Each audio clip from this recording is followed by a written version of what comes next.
राजस्थान सरकार ने अपने राज्य के किसानों को एक तोहफा दिया है। दरअसल सरकार 60% तक की सब्सिडी पर सोलर पंप दे रही है। आपको बता दें, किसानों के लिए सरकार का फैसला काफी मुनाफे वाला साबित हो सकता है, क्योंकि अब सिंचाई की समस्या सुलझेगी तो सही, साथ में किसानों के पास अलग से आय हासिल करने का भी मौका होगा। वहीं किसान अनउपजाऊ जमीन पर सोलर संयंत्र लगाकर बढ़िया मुनाफा कमा सकते हैं। इच्छुक किसान राज किसान साथी पोर्टल और किसान नजदीकी ई मित्र सेंटर पर जाकर आवेदन कर सकते हैं। लेकिन सोलर पंप के आवेदन करने के लिए किसानों के पास अब आखिरी मौका है, क्योंकि राज्य सरकार ने पीएम कुसुम योजना के तहत और ऊर्जा पंप पर सब्सिडी लेने के लिए इच्छुक किसानों को 15 जून तक आवेदन करने का समय दिया है। वहीं अगर विशेषज्ञों की माने तो 1 मेगावाट और ऊर्जा संयंत्र की स्थापना के लिए लगभग 4 से 5 एकड़ भूमि की जरूरत होती है, जिससे एक साल में तकरीबन 15 लाख बिजली यूनिट का उत्पादन किया जा सकता है। ऐसे में सरकार सोलर पंप संयंत्र से आसानी से सालाना 45 लाख तक की आय हासिल कर सकती है। नमस्कार, मैं दीक्षा सोनी, कृषि न्यूज में आपका स्वागत है। आइए नजर डालते हैं आज की कृषि से जुड़ी सबसे बड़ी खबरों पर। देश के कई राज्य इन दिनों गिरते भूजल स्तर की समस्या से जूझ रहे हैं। ऐसे में किसानों के सामने सिंचाई की गंभीर समस्या खड़ी होती दिख रही है। लेकिन खरीफ फसलों की बुवाई शुरू हो चुकी है और इस समस्या से निपटने के लिए कई सरकारें अपने स्तर पर प्रयास करती दिख रही हैं। इसी कड़ी में हरियाणा सरकार किसानों के लिए मेरा पानी मेरा विरासत योजना चला रही है। आपको बता दें, इस योजना के तहत धान की खेती छोड़ दूसरी फसलों की खेती करने वाले किसानों को सब्सिडी दी जाती है। लेकिन इस योजना का वही किसान लाभ उठा सकते हैं जो हरियाणा के मूल निवासी हों और धान बाजरा की जगह अन्य फसलों की खेती करने जा रहे हों, जिसके लिए किसान मेरी फसल मेरा ब्यौरा पोर्टल पर जाकर अनुभव पर क्लिक कर अनुदान के लिए आवेदन कर सकते हैं और आवेदन के बाद कृषि विभाग द्वारा किसानों को प्रति एकड़ के हिसाब से 7,000 रुपए उनके खाते में भेज दिए जाएंगे। आपको बता दें, इस सब के अलावा सिंचाई की समस्या से निपटने के लिए राज्य सरकार किसानों को धान की सीधी बिजाई पर प्रति एकड़ 4,000 रुपए भी दे रही है। किसानों के खाते में 11वीं किस्त ट्रांसफर की जा चुकी है। हालांकि इस बीच कई मामले ऐसे सामने आए हैं जिसमें कुछ लोगों द्वारा इस योजना का गलत तरीके से फायदा उठा लिया गया है। अब सरकार ने ऐसे लाभार्थियों से जल्द पैसे वापस लेने को कह दिया है।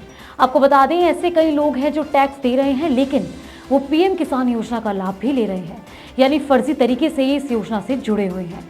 लेकिन अब ऐसे लोगों को सरकार की तरफ से वसूली के लिए नोटिस भी जाने लगे हैं। दरअसल उत्तर प्रदेश, बिहार जैसी कई जगहों पर लोगों को नोटिस जारी कर दिए गए हैं और अगर इन किसानों ने पैसे वापस नहीं करे तो उनके खिलाफ कड़ी कार्रवाई हो सकती है। ऐसे में पैसा वापस करने के लिए पीएम किसान पोर्टल पर दी गई सुविधा, जिस पर जाकर किसान कुछ स्टेप्स फॉलो करके पैसे वापस कर सकते हैं। सबसे पहले pmkisan.government.in पोर्टल पर जाएं।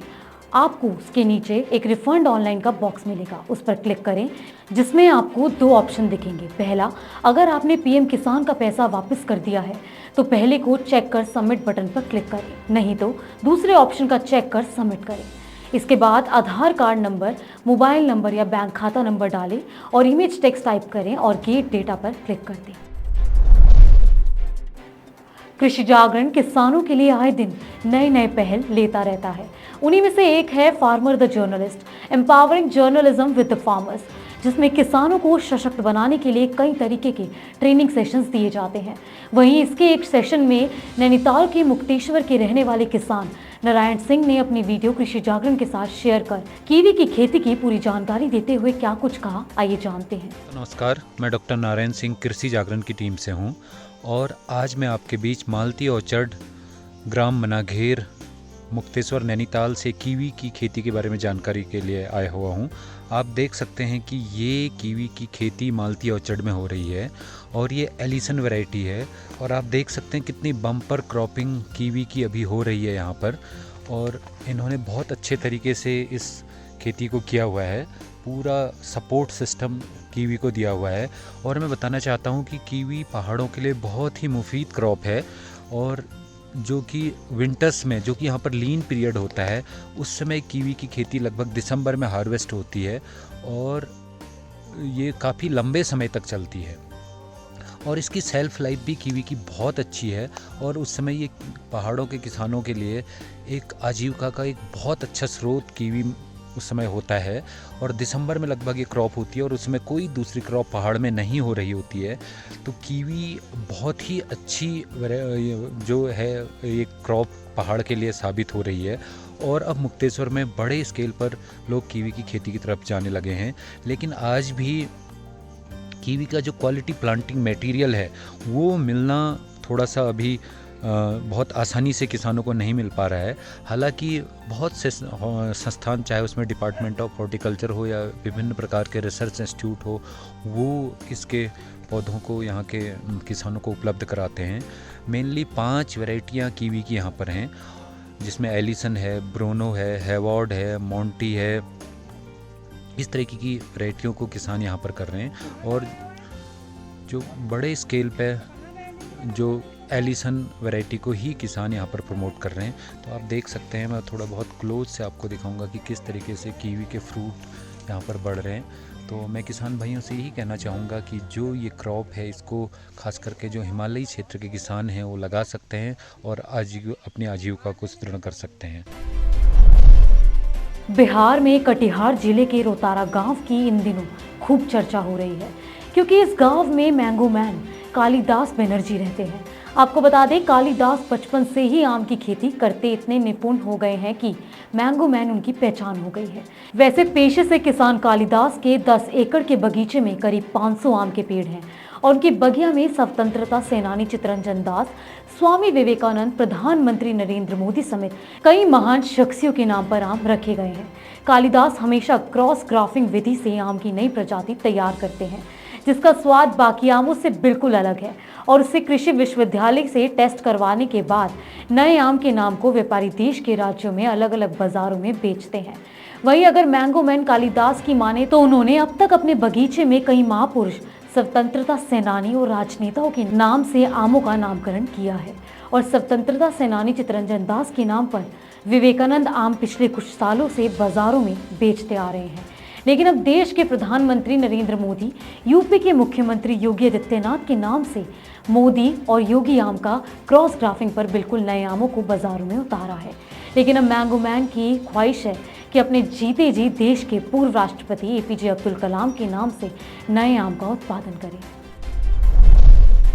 जम्मू कश्मीर में लैवेंडर की खेती किसानों के लिए काफी लाभदायक साबित हो रही है, जिससे किसानों की आय बढ़ने के साथ ही उनके जीवन स्तर में बदलाव आया है। दरअसल बैंगनी क्रांति के जरिए देश में बैंगनी रंग के फूलों की खेती से प्राप्त कश्मीर के किसानों को बेहतर बनाने, स्टार्टअप्स को प्रोत्साहित करने के केंद्र सरकार के प्रयासों के तहत जम्मू कश्मीर में साल 2010 में लैवेंडर की खेती की शुरुआत की गई थी।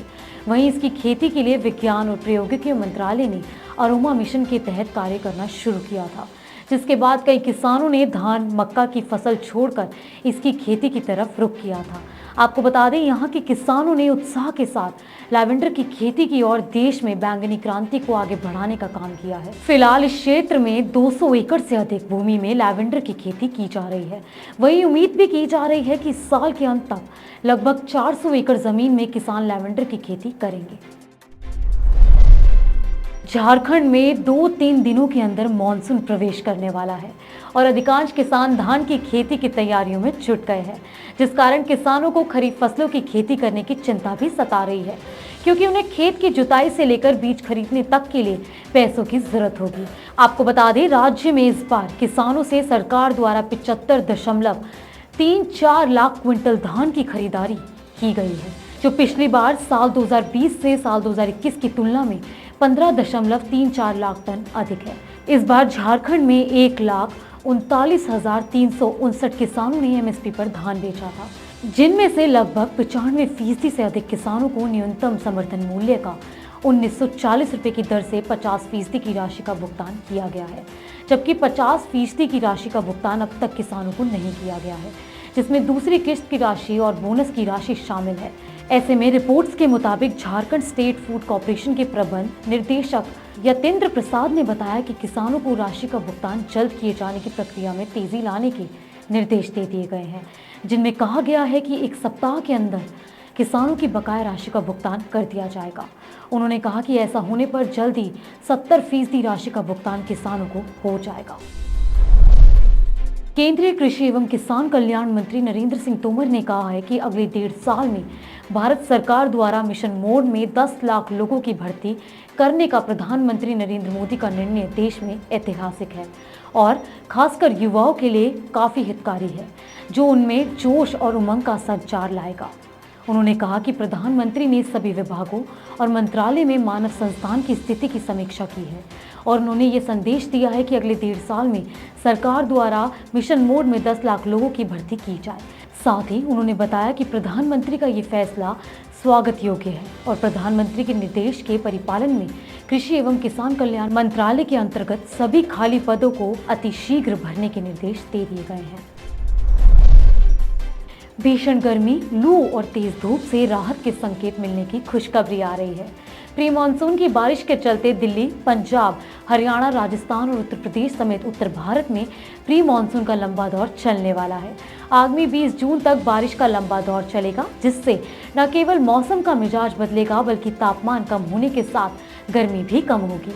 वहीं स्काईमेट वेदर के अनुसार पश्चिमी विक्षोभ और उससे प्रेरित चक्रवाती परिसंचरण 15 से 20 जून के बीच पूरे क्षेत्र में चलेगा। वहीं जून के प्रसार और तीव्रता में वृद्धि होगी। अगर बात करें 18 और 19 जून की, तो उस समय भी बारिश की उम्मीद जताई जा रही है।